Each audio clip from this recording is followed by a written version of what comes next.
Okay. Okay, awesome. Well, welcome everyone. If you haven't had a chance yet to scan the QR code or go to slido.com to fill out this survey, please do that now. And then it looks like most of you had, so you can kind of see. I wanted to gauge the audience. How much do you know about Agile today? And I'm really happy to see maybe a lot of you are looking to learn, because that's why we're here today. So thank you for joining. My name's Amy Doerflinger, and my purpose is to design intentional and thoughtful experiences so that collectively my family and teammates all flourish. I work currently at Edward Jones in our home office, our digital division. I do not work at one of the branches that you see as you're driving around Beaufort or another local town, but they are our internal customers. I've been on an Agile journey for about 5 years, and I'm still on that journey, and I am hoping to share a little bit more about that with you today. Also, I get to help shape hearts and minds every day, and I'm really excited about it, which is why I'm here to help you hopefully be inspired to do something similar. So thanks for filling out the poll. Awesome to see the variety of experience here today. And with that, only other thing to add is I live out on St. Helena Island, so I am local to the community. I moved here in March of this year, so new to the area, although not new to the Low Country. I played softball in college and earned a finance degree up at Charleston Southern. So not too far from here, fell in love with the Low Country, moved back to Washington State, Seattle area, and ever since have been wanting to get back. So really excited to be here. And just getting to know others within the local community. So today, obviously we're here to learn about Agile. What is this word Agile? I'm hoping that you walk away today knowing how to answer that question. I am going to talk about a couple frameworks called Scrum and Kanban to talk with you a little bit about how maybe Agile can show up. And then hopefully you leave with some ideas to try. How can you embed agility into your life? With that, an activity called 3-card draw. So if you don't yet have a 3x5 note card, sticky notes, and a Sharpie, please make sure you have those. Obviously finish your food, but throughout the next 45 minutes or so, there's a basket right next to you. I'll be asking you to maybe jot down your thoughts. What are you learning? What would you like to take away from today as well? And then really hope that we have time for questions, discussion. And we'll do that at the end, so I'm not going to be really slide heavy. I really want the discussion and the learning. So what is Agile? Agile is a mindset. And a mindset is our series or set of beliefs that we've continued to grow throughout our lives. It's how we think and act. It's our experiences. They all shape our mindset. With agility, we want to help form an Agile mindset. And within that, it's described by 4 values, 12 principles, and then agility can manifest itself through a variety of practices and ways, Scrum and Kanban being just a couple of them. So before we get into more about the values and principles, what is a mindset? Again, I gave you a brief definition of a mindset. I want to anchor around a growth mindset. Has anyone read this book by Carol Dweck? It's called Mindset on the left side of the screen. Awesome. Well, that's going to be one of the takeaways. Spoiler alert, too. This is a book that I'd recommend as you're starting down this journey. Even if you, at the end of this, don't want to practice agility, this book is awesome because it really gives a foundation for new ways of thinking and working in our lives. A growth mindset, so the book talks about a growth mindset versus a fixed mindset. And a growth mindset is those moments in our life where we say, I just don't know this yet. You add yet at the end. So there's a power in that word. Where if you're in a fixed mindset that day, you might say, I just don't know this. I quit, I'm gonna walk away. You might be in a fixed mindset at that moment. But when you add yet to it, there's a power there. I can do this. I can put the hard work in. I can learn. And this is a foundation of agility because with an agile mindset, our values and principles, we embrace change, embrace challenges. We are inspired by other people's successes. Instead of being intimidated maybe or jealous of other people's successes, with a growth mindset, we say, love that for you, Jess. Like, and we cheer other people on and aspire to walk alongside them. So the 4 values that I mentioned in an Agile mindset, they come from something called the Agile Manifesto. And the Agile Manifesto is made up of these 4 values that are overstatements. You can kind of see it on the screen. We value individuals and interactions over processes and tools. And there's a variety of them. The bottom one, responding to change over following a plan. And all this means is that there's value on the things on the right. There is so much value in contract negotiation, comprehensive documentation, yet we value the things on the left more. So an example of that is in responding to change over following a plan. Let's say you have an assignment, you get requirements up front, and a plan is put into place, yet you need a pivot.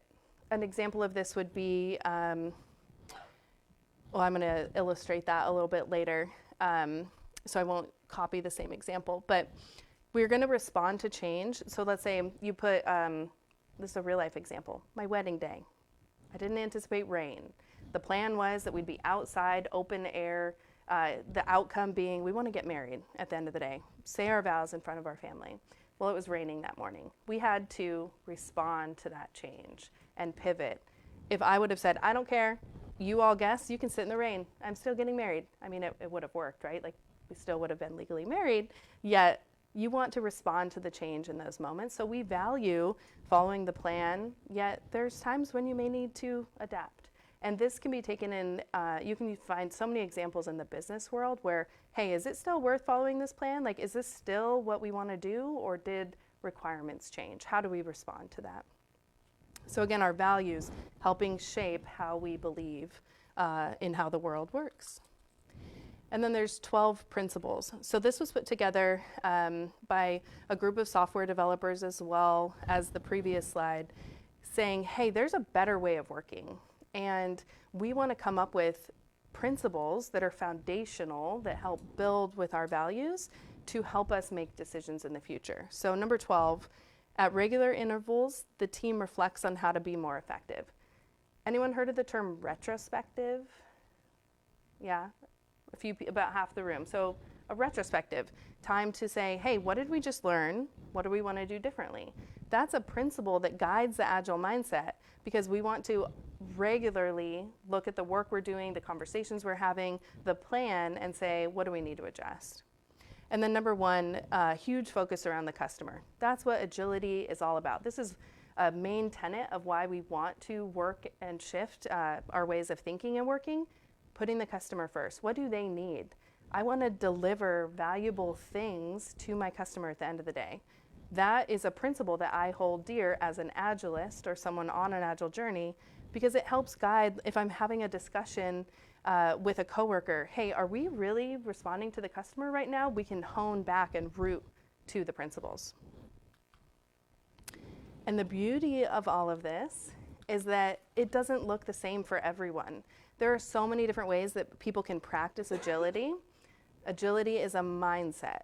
It is not something you do, but something you are. It is a being. We are Agile. We don't do Agile. And I'll talk a little bit about some of these frameworks here in a second. But you can see some words on the screen. So many different words are thrown out in terms of Scrum, Kanban, XP, pair programming. Those things are not them in itself Agile, but they are a way that you can practice agility, which again is your mindset.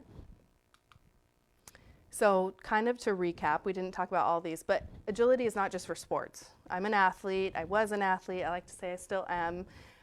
It's not just for sports, it's not just for moving quickly on the field.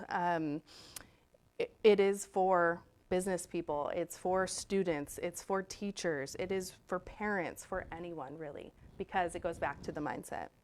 And it's not just a process, again, it's something that we are, and it's not a methodology. Certain companies, they can say, hey, we do Scrum, therefore we're Agile. At the end of the day, do you deliver value to your customer? If the answer is no, then you're probably not Agile, like you're not meeting the customers where they need to be. And it's also not a collection of events. And what's meant by that is oftentimes companies or people will say, well, I do retrospectives, therefore I'm Agile too. Again, it's not just the things that we do, it's how are you behaving in those retrospectives? Are you talking about the right things? Are you constantly seeking to improve? So the next couple of slides, I'll walk you through Scrum and Kanban, which again are practices that agility can often show up. And they're also the foundational practices that a lot of people go to first. So that's why I chose these two. They're very common across multiple industries. So Scrum gets its name from rugby. And what it means is a team at the end of the day. Rugby teams form together in a formation all together, and then they move down the field as a team. So the creators of Scrum really wanted to hone in that essence of teamwork and working together towards a common goal like rugby. So that's where the name comes from. Scrum teams really leverage transparency and collaboration, and there's an image of Scrum values. So courage is added to that, and openness and respect within the team. Think of any high-performing team you've been on. You probably have respect, trust, openness, collaboration. Those are what Scrum teams aim to continually have every day. And then the bottom picture, and we won't go into too many details, but there's a process that Scrum teams can use to say, hey team, pretend we're all a team in this room. This is about the size of what a Scrum team would be. And we have a goal that we want to deliver in 2 weeks. What are we going to do? How are we going to get there? All right, everybody in, do you commit? In 2 weeks, let's retrospect. Did we deliver what we said? How did it feel? Well, you have kid pickup every day. It didn't work for me. I wasn't able to make the team meetings. May feel like a small example, but the team in itself says, hey, we want to make sure the whole team can be part of the conversations you missed every day because you had kid pickup. Like, let's adjust, let's change things. Those little things really continue to help the team work together as a group. And I know I'm picking on you here, so thank you. So Kanban, who had coffee this morning? Any coffee drinkers? Couple? Do you like pumpkin spice lattes? You don't have to for this example. Okay, yes, and maybe.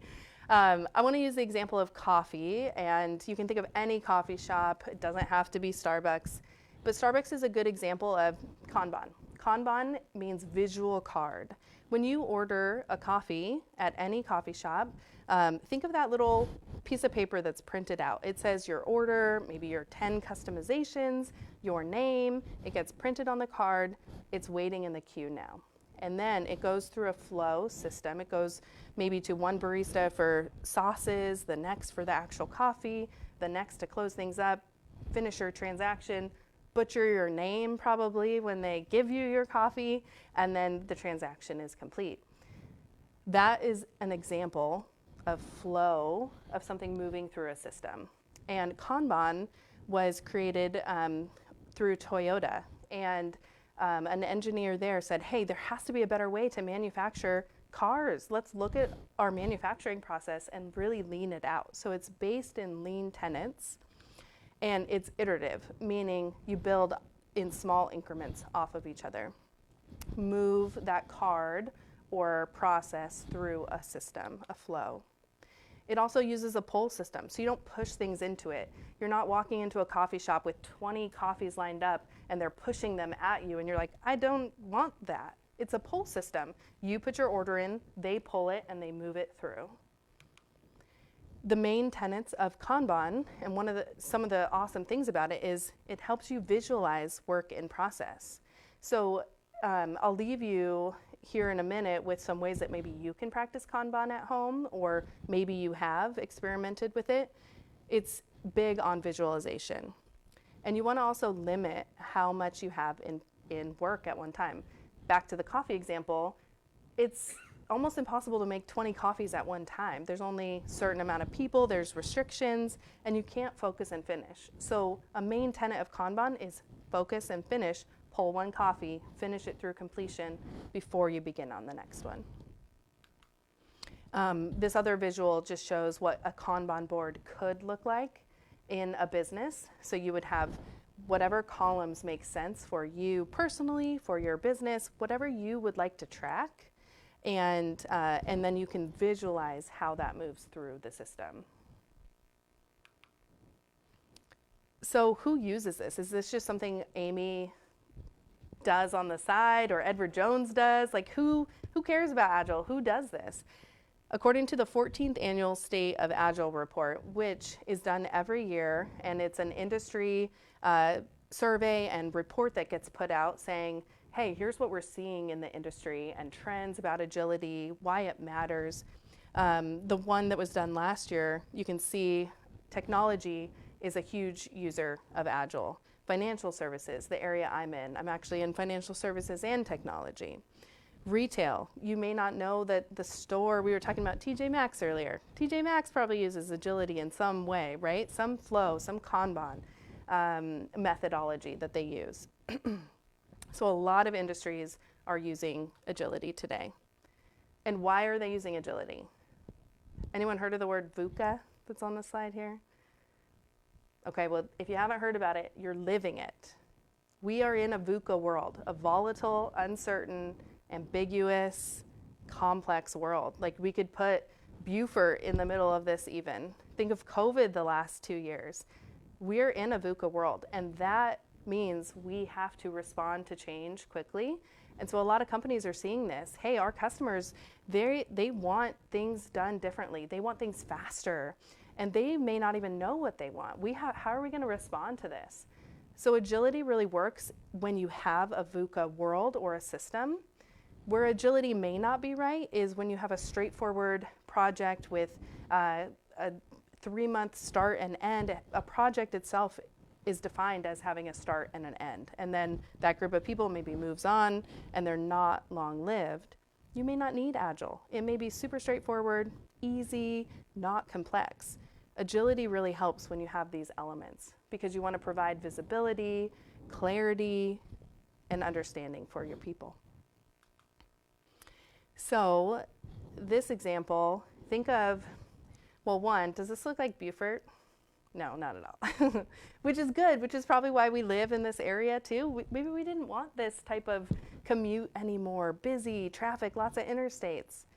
Yet you may not know you're using an Agile mindset when you are in this environment, when you are en route to your doctor's appointment, to school, to work even, and your route gets diverted. There's an accident or an ambulance just speeds past you. Now the road is closed. The new bridge is closed. You can't get to Port Royal, so you need to go all the way around, take the swing bridge, and by the way, there's a sailboat coming, and it's open. Now you're going to have to wait. You're responding to change. You're still getting to your appointment, albeit you may be late, but you're responding to change. The growth mindset comes in too. Are you going to be the person honking at everyone, being rude, and just letting it ruin your day? You may be in a fixed mindset when you are that day, and that's okay. A growth mindset would say, you know what, I'm going to get there. I'm just going to take the other bridge. I'm just going to go this route. I'm not there yet. So we're going to do another poll. Pull out your phone if that's where you were previously.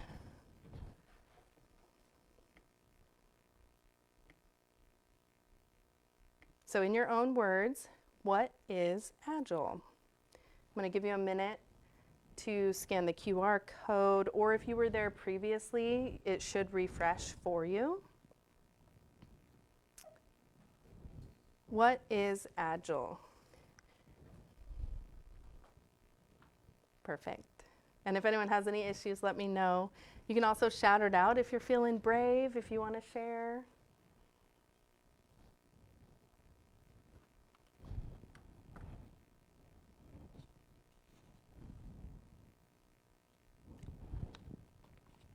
We got 5 participants typing. Awesome.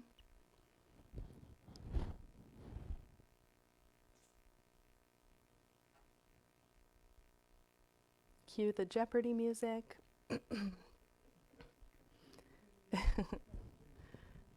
There you go. You said you were a troublemaker, so I didn't know you were a singer too. I like it. Love it. Open to change. Agile is one's ability to adapt to change in as efficient a manner as possible. A growth mindset, ability to adapt to change with tact and grace. Agile is when you have an open mindset and is open to change things to solve the problem. Love it. a state of being that allows one to approach the world with flexibility, positivity, and growth, and adjusting to change with an optimistic mindset. Looks like we have a couple more coming in. Awesome. Anyone in the room want to add to what you're seeing here or what you wrote?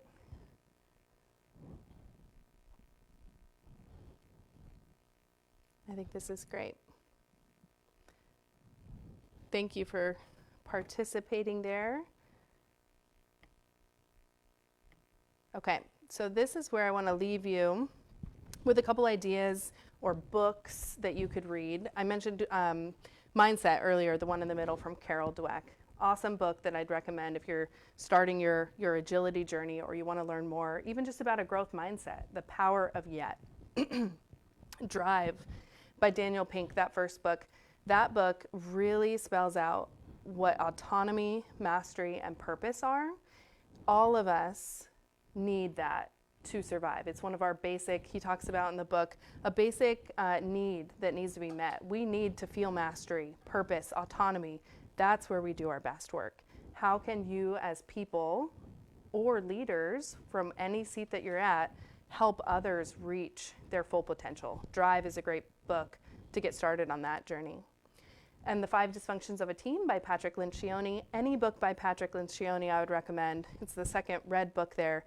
This really talks about the tenets of teamwork. So again, Scrum, agility, being based around building high-performing teams. If you want to learn more about trust and how you can build those teams, that's a great book. And then the 3 on the right, project to product. If you're in an environment or a business where maybe people are curious about product management and agility and new ways of working, great book to see how you can help move organizations through. And then the Lean Startup as well comes up in some of the top searches around agility and product management, time after time, really just helping with an agile mindset in terms of how do we, I feel like this tech incubator even, like everyone here probably should or has read the Lean Startup in terms of how do I get this business off the ground? Who am I serving and why should I? And then Scrum Mastery. This book is dear to my heart. I love the role of the Scrum Master, a servant leader. This book really talks about what great looks like in that role. So if you're a little further down the path, I know we had about half the room that was new to agility, some who have been. This might be a good book for you if you've been on your agile journey for a little bit. And then a couple of things that maybe you can take home today too is fall in love with the problem. Today in your personal life, school or work, what's the problem that you or a group of people are trying to solve? And how do you really fall in love with solving that problem and not jumping to solutions? Because our customers may not want that solution, but if you fall in love with the problem, you're going to keep experimenting and trying different solutions to solve their problem at the end of the day. Back to, we care about serving customers and delivering products for them. And then a Kanban board. You could, I have some stickies over there, you could do that at your house. Have a board with some sticky notes and say, what do I need to do today or this week? Personal things, work things. Let me just visualize them and then move them through, focus on one sticky at a time, really feel that sense of accomplishment. What am I going to work on next? This is kind of a fun one. You can have a daily stand-up with your spouse, with your kids. I practice this sometimes with my family. What are we going to do today? Everybody got their backpacks. Like, what do you need to pivot? Remember, I have a vendor lunch. I have an appointment. Can you do this? Like, think about your day. What do you need to adjust? Because not every day looks the same. And there may be things that you haven't communicated about to your friend, again, your spouse, your coworkers, where you can make a new plan for the day. You're responding to change. So that's an example of how a practice could manifest itself in the real world. Okay, so you might be wondering, or not at this point, your note card, 3x5 note card. Why do I have that? You're gonna write 3 words on it. So go ahead and take your Sharpie, write what, so what, and now what? And take a few minutes, and I put the questions up there so you wouldn't have to remember. By what is the one new idea that you've gotten from today? So what? So why is this important to the work that you do? And now what? What's one way that you can use this new idea with your team, your family, yourself, someone else. Take a moment to reflect.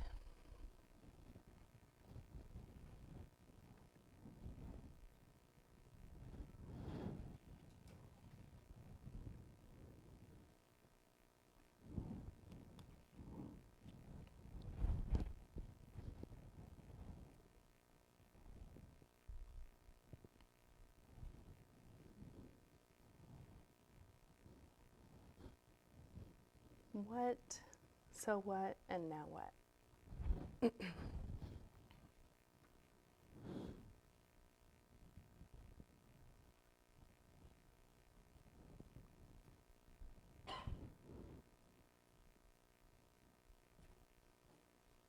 Back to the Jeopardy music.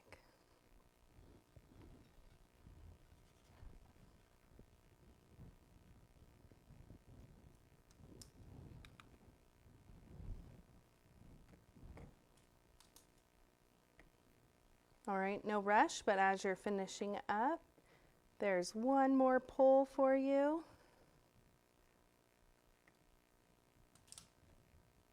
And this is what I'll leave you with. I'll put another slide up with like my contact information as we end.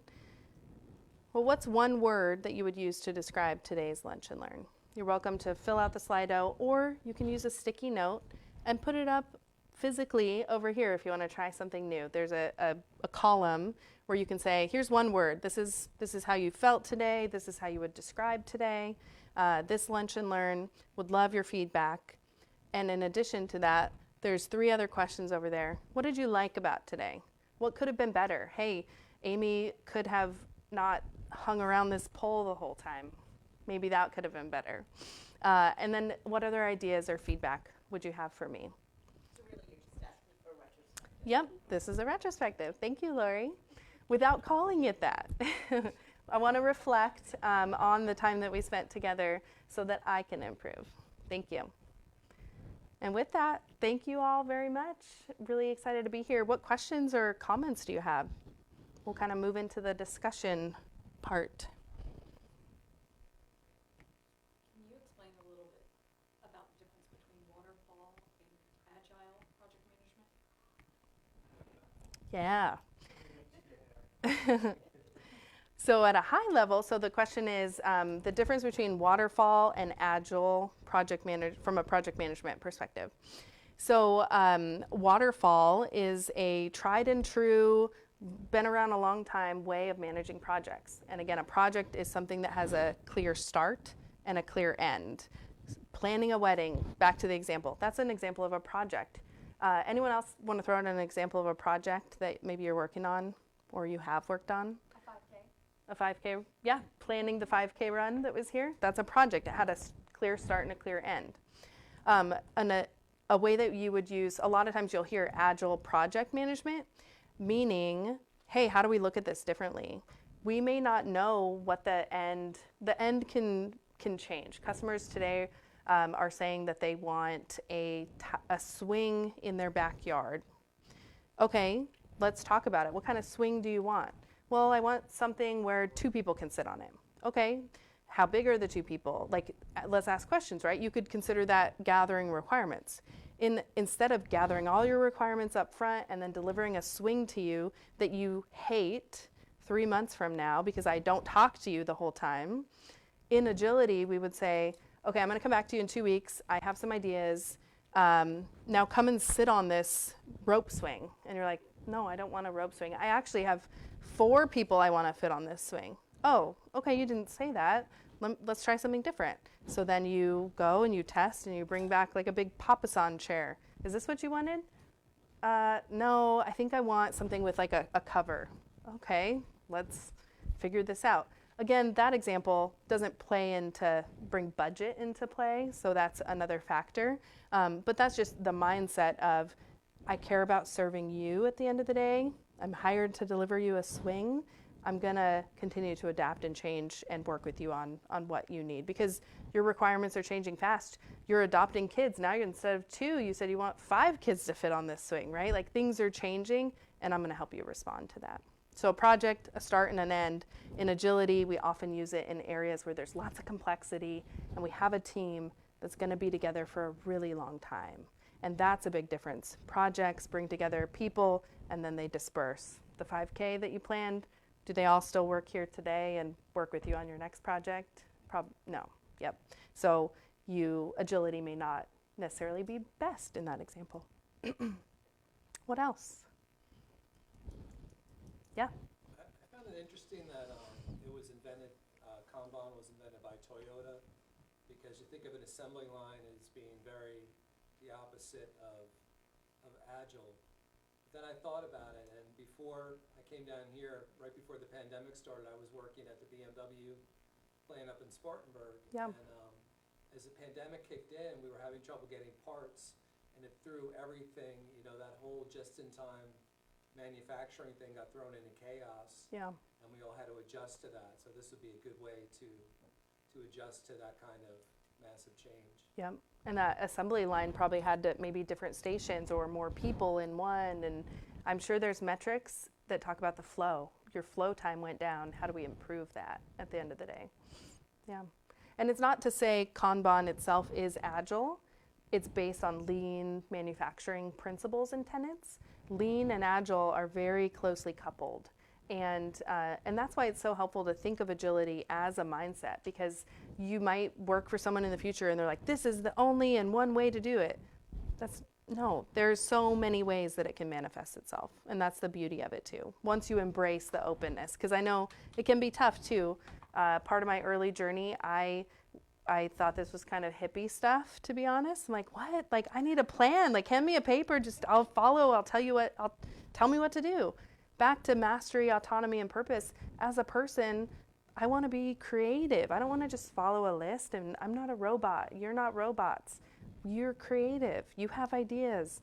Agility and an agile mindset really helps bring that out of people. One other thing I forgot to mention too is it's completely customer driven. The customer goes on the website and picks every little bell and whistle that they want, and it's custom made as it's going through the assembly line. So there's a lot of agility required in order to make a different product as it's going down the line. True. That's awesome. Good example. Thank you. What else? Any questions from Facebook, Tony? That's normal. Okay. Thank you. All right. Thank you for having me.